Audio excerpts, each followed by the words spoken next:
Hello everyone, this is Maria Loves Art. Don't forget to like, share, and subscribe. Here's a little short clip for you to watch.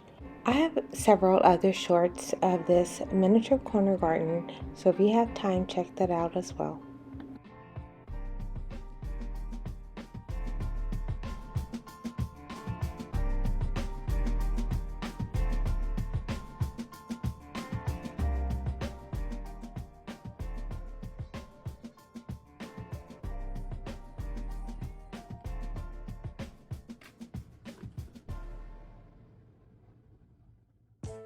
So here's a sneak peek of what exactly goes on when I'm working on it. It is a very slow process.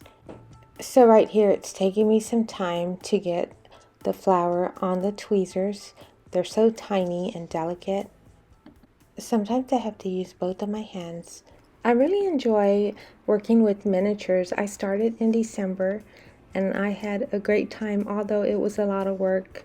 Projects like these cannot be rushed. You just have to take your time and just know that something may not stick and you have to try and try again. I have started editing part 1, so look out for that. Thanks so much for watching. Enjoy the rest of your evening.